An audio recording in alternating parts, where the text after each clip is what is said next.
بسم اللہ الرحمن الرحیم۔ السلام علیکم۔ ماں دنیا کا وہ پیارا لفظ ہے جس کو سوچتے ہی محبت، ٹھنڈک، پیار اور سکون کا احساس ہوتا ہے۔ اس کا سایہ ہمارے لیے ٹھنڈی چھاؤں کی طرح ہے۔ تپتی دھوپ میں اپنی اولاد کو درخت کا ٹھنڈا سایہ دیتی ہے۔ وہ نہ تو کبھی احسان جتاتی ہے، نہ اپنی محبتوں کا صلہ مانگتی ہے۔ اس کا خلوص، محبت اور ایثار سمندر کی طرح ہے۔ بھلا سمندر کو ناپا جا سکتا ہے؟ آپ کی ماں جانماز پر مسلسل آپ کے لیے دعا کرتی رہتی ہے۔ کامیابی آپ کو چاہیے ہوتی ہے، لیکن دعا وہ کرتی ہے۔ ساری دنیا آپ کو اپنے غرض، اپنے فائدے کے لیے چاہتی ہے، اور آپ کی ماں آپ کو آپ کے فائدے، آپ کی بھلائی، آپ کی کامیابی کے لیے چاہتی ہے۔ اس کی محبت بے لوث ہے۔ انسان کتنا ہی بڑا ہو جائے، ماں کی ضرورت ہمیشہ رہتی ہے۔ حضرت محمد صلی اللہ تعالیٰ علیہ وآلہ وسلم جب 6 سال کے تھے تو ان کی والدہ کا انتقال ابوا کے مقام پر ہو گیا۔ ایک مرتبہ جب ان کی عمر 50+ تھی اور نبی پاک صلی اللہ تعالیٰ علیہ وآلہ وسلم جب مکہ سے مدینہ کی طرف واپس جا رہے تھے، پورا قافلہ سارے ساتھ تھے۔ آپ صلی اللہ تعالیٰ علیہ وآلہ وسلم نے سب کو رکنے کا حکم دیا تو کچھ صحابی حضرت محمد صلی اللہ تعالیٰ علیہ وآلہ وسلم کے ساتھ گئے تو آپ صلی اللہ تعالیٰ علیہ وآلہ وسلم ایک قبر کے پاس بیٹھ گئے اور رونے لگے۔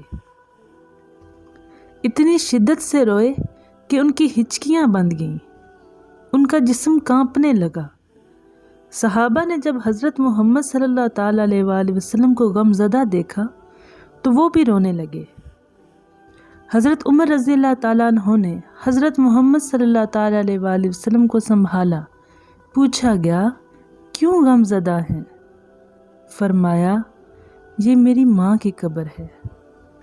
حضرت آمنہ رضی اللہ تعالیٰ عنہ کی وفات جب ہوئی تھی تو آپ صلی اللہ تعالیٰ علیہ وآلہ وسلم کی عمر 6 برس تھی۔ 50 سے زیادہ سال گزرنے کے باوجود وہ اپنی ماں کو یاد کر رہے تھے۔ ماں کی قدر ان لوگوں سے پوچھیں جن کی مائیں نہیں۔ ابھی اللہ کی عظیم نعمت آپ کے پاس ہے، جب آپ کھو دیں گے تو اس کی اہمیت جانیں گے۔ ایک بار ماں چلی جاتی ہے تو مڑ کر نہیں آتی۔ جن کی ماں نہیں ہوتی انہیں دیر سے گھر آنے پر دروازہ کھلا نہیں ملتا۔ جن کی ماں نہیں ہوتی زمانے کی دھوپ سے بچنے کے لیے انہیں دعاؤں کی چھتری دستیاب نہیں ہوتی۔ ماں تو وہ ہستی ہے جو کھانا کھاتے ہوئے آوازیں دیتی رہتی ہے کہ آئیں آپ بھی کھانا کھا لیں۔ اگر آپ انکار کر دیتے ہیں تو آپ کا حصہ ڈھانپ کر حفاظت سے رکھ دیتی ہے۔ مائیں کل بھی ان پڑھ تھیں، مائیں آج بھی ان پڑھ ہیں۔ ایک روٹی بولو تو 2 لے کر آتی ہیں۔ کچھ لوگوں کے مطابق بڑے بڑے ہوٹلز میں کھانے کا وہ مزہ نہیں جو چولہے کے پاس بیٹھ کر ماں کے ہاتھ کے بنے ہوئے کھانے میں ہوتا ہے۔ ماں کے جتنے بھی بچے ہوں، 3، 4، 2، 5، اسے اپنے ہر بچے کی پسند معلوم ہے۔ اسے پتہ ہوتا ہے فلاں کو یہ پسند ہے، فلاں کو یہ پسند ہے، اور ہر ایک کو اس کی پسند کی چیز دیتی ہے۔ ابو علی سینا نے ماں کی محبت کو بیان کیا، مجھے اس وقت ماں کی محبت پتہ چلی جب ہم 5 تھے اور سیب 4 تھے۔ میری ماں نے کہا، مجھے سیب پسند نہیں۔ ماں باپ کو اپنی اولاد سے امید ہوتی ہے جب ہم بوڑھے ہو جائیں گے تو یہ ہمارا سہارا بنیں گے، لیکن آج کل کچھ ایسی اولاد ہے جو والدین کو دکھ دیتی ہے۔ وہ ماں جس نے بولنا سکھایا اس سے اونچی آواز میں بات کرتی ہے، حالانکہ قرآن پاک میں موجود ہے، والدین کے سامنے اف تک نہ کہو۔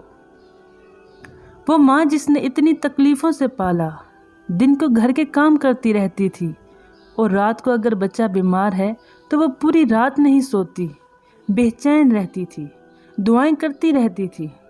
اسے یہ بھی فکر ہوتی تھی کہ کہیں میرے بچے کو مچھر نہ کاٹ لے۔ لیکن جب یہی اولاد بڑی ہوتی ہے تو خود کو بڑا سمجھنے لگتے ہیں، اپنے والدین کو اولڈ فیشن کہتے ہیں۔ اگر ماں کہہ دے پانی لا دو تو کہتے ہیں خود جا کے پی لیں۔ کیا بچپن میں آپ خود پانی پیتے تھے؟ اللہ تعالیٰ نے محبت بتانے کے لیے ماں کی مثال لی کہ جتنا ماں چاہتی ہے اس سے 70 گنا زیادہ۔ بعض اوقات کچھ مزدور باپ مزدوری سے واپسی پر کچھ نہ کچھ اپنے بچوں کے لیے لے کر آتے ہیں۔ میرے بیٹے کو یہ پسند ہے، میری بیٹی کو یہ پسند ہے، لیکن یہی اولاد والدین کی عزت نہیں کرتی، ان کا کہا نہیں مانتی۔ جب پیرنٹس کہتے ہیں اسٹڈیز کرو، موبائل نہ یوز کرو، تو یہ موبائل کو ضروری سمجھتے ہیں لیکن والدین کے حکم کو نہیں۔ حدیث کے مطابق والد کی دعا اور اللہ کے درمیان کوئی فاصلہ نہیں ہوتا۔ اپنے پیرنٹس کو اتنا دکھ نہ دیں کہ ان کے ہونٹ تو نہ ہلیں لیکن ان کے سینے سے دکھ کی وجہ سے آہ نکلے۔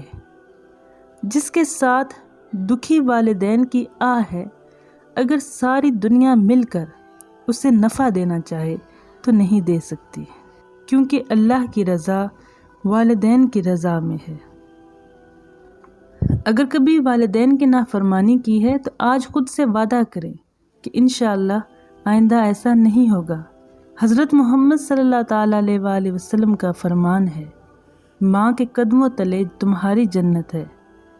اس فرمان سے ماں کے مقام کا اندازہ ہوتا ہے کہ جو شخص بھی اپنی ماں کی خوشی کا خیال رکھتا ہے، اس کا احترام کرتا ہے، اس سے محبت کرتا ہے، تو اللہ تعالیٰ اس کے لیے جنت لکھ دیتے ہیں۔ حدیث کے مطابق ماں کی طرف محبت سے نگاہ کرنا مقبول حج کا ثواب ہے۔ والدین کی دعا رد نہیں ہوتی، بے شک والدین کے سینوں سے نکلی ہوئی دعا ساری رکاوٹوں کو چیرتے ہوئے عرش پر جاتی ہے اور اسے کوئی نہیں روک سکتا۔ ساری دنیا مل کر اگر آپ کو ناکام کرنا چاہے تو نہیں کر سکتی، جب آپ کے والدین کی دعائیں آپ کے ساتھ ہیں۔ آئیں ہم آج سے تہیہ کرتے ہیں، ہم اپنے والدین کی نافرمانی نہیں کریں گے، ہم ان کے بچپن کے احسانات یاد رکھیں گے اور ان کی خدمت ہمارے لیے جنت کا باعث بنے گی۔ حدیث میں ہے، بدبخت ہے وہ شخص جس نے اپنے والدین دونوں کو یا ایک کو بڑھاپے کی حالت میں پایا اور ان کی خدمت کر کے جنت حاصل نہ کی۔ اللہ تعالیٰ سے دعا کرتی ہوں، اللہ تعالیٰ ہمیں توفیق دے کہ ہم اپنے پیرنٹس کی خدمت کر سکیں۔ آمین۔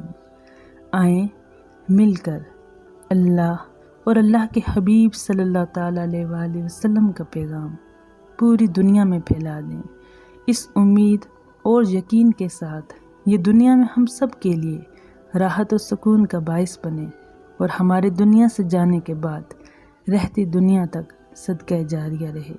وآخر دعوانا ان الحمد للہ رب العالمین۔